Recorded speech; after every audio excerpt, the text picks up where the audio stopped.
An honor to be talking to who many people call the sports pope, Mr. Mike Francesa. And it's not quite the times when you and Mad Dog would broadcast from Madison Square Garden in '94 when the Knicks went to the finals. I was listening to all of those shows. Yep. But what do you think of the current New York Knicks team? I like the team. I especially like the Villanova guys. I thought when they got Brunson, it was the best thing they'd done in a long time. And when it got Hart, the whole team changed completely. Hart has made that team, both ends, offense, defense. He plays harder than just about anybody in the league. He only wants to win. And he has really lit a complete fire under that team. So they're fun to watch, and that's the good thing. I think they're likable. The Garden's been electric. I was there for 2 of the Cleveland games.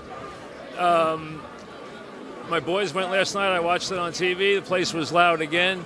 The bottom line is they have a fun team that they can build with, and I think with Brunson and Hart and some of the younger guys, I don't know if Randall fits in long term, but otherwise I think they're on the right track for the first time in a very long time, because they have a winning player who's a leader in Brunson, and he wants to win more than anything else, and that makes a big difference. How foolish do you think Mark Cuban, Luka Doncic, and the Dallas Mavericks franchise feel for letting Jalen Brunson go? They made a big mistake, okay? They know it. Luka knows it, okay?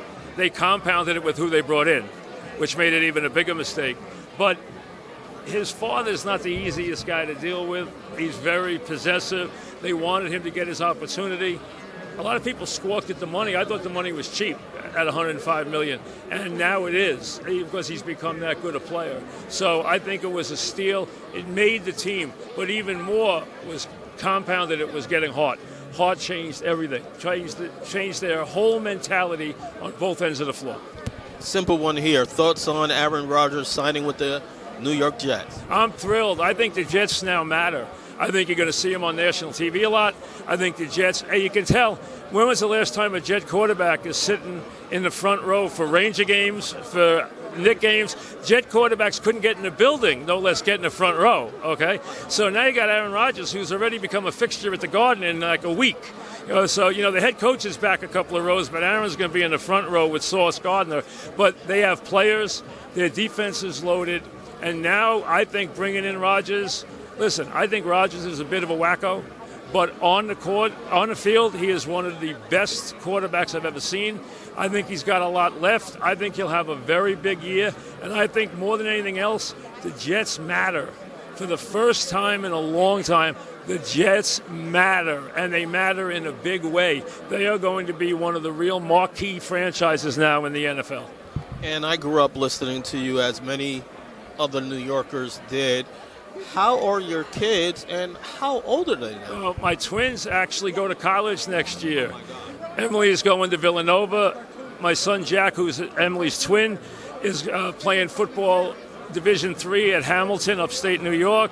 I have one more behind him, Carmen Harrison, who's a junior, who wants to go to Syracuse to study broadcasting. So that's it.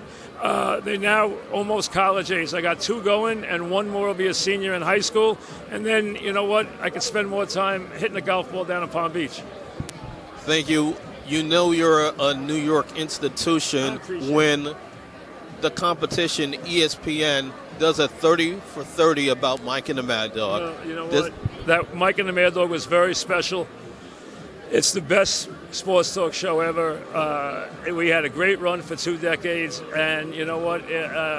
I'm very fond of the legacy we left, because it's endured very well. It really has.